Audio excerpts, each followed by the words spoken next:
عليكم ورحمة الله وبركاته. هلا أنا بدرس التنشئة الوطنية، هذا الجزء الثاني. خلصنا احنا الجزء الأول، ختمنا هاي الجزء الثاني.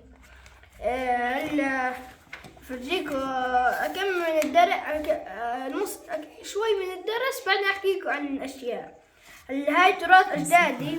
هلا هاي تراث أجداد، هاي الوحدة الثالثة.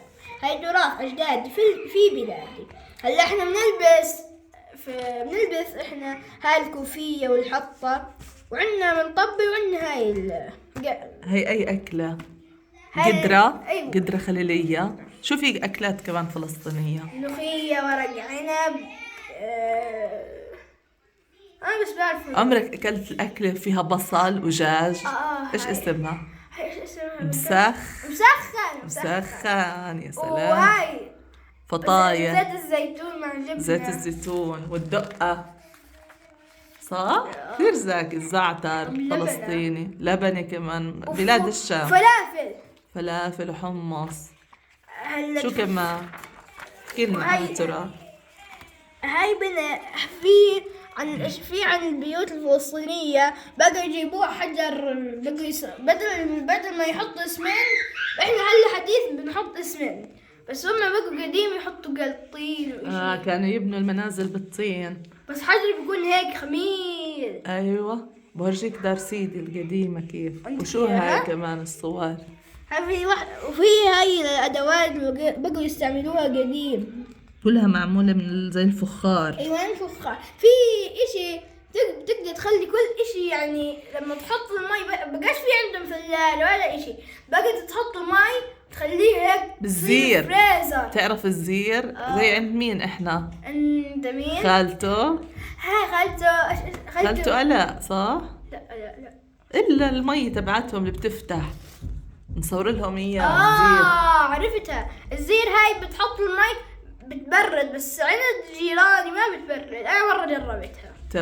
تمام. شو كمان هون هاي المرة؟ هاي ايش لابسة؟ هاي بنت لابس زي تطريز.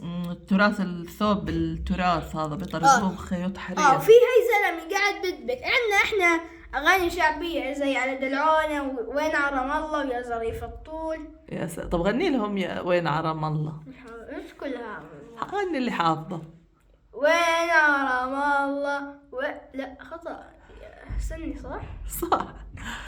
بس اتذكرها. وين عرم الله. انا متذكرة يا ظريف. بعدين انا بعرف يا ظريف الطول. طب غني يا ظريف الطول. يا ظريف الطول وقف تاكله، رايح الغربة وبلادك احسن لك، خايف يا ظريف تروح وتتملى، وتعاشير الغير وتنساني. انا بس لها في تكمل بالانجلش وإشي يمكن. طب شو الغربة؟ رايح على الغربة. الفلسطينية رايح على الغربة، يعني بلد برا بلدك، اسمها غربة. ممتاز. هلا شوفوا قبل بقوا يعملوا اسطول زي قوس من الواح الخشب. يعني هلا بفرجيك زي بناء زي هاي شايفين من هاي مبنية من خشب. ما كان عندهم الاسمنت ولا اشي. طب تذكر لما رحنا عكا كيف كان البناء؟ هيك الحجر كبير أقواس، صح؟ بناء عثماني. في مرة برج هيك بقى هيك القوس. كانت كثير حلوة كانت صراحة. بناء عكا. حيفا ويافا. فهلا بدي احكيكم زي قصة عن خديجة وجدتها. زارت خديجة بيت جدها مسرورة. قال جدها: ما سبب سرورك يا خديجة؟ قضينا يوما ممتعا، فقد قمنا مع معلمتنا بدولة في بيوت بلدتنا القديمة، ومنها بيتنا القديم الجدة.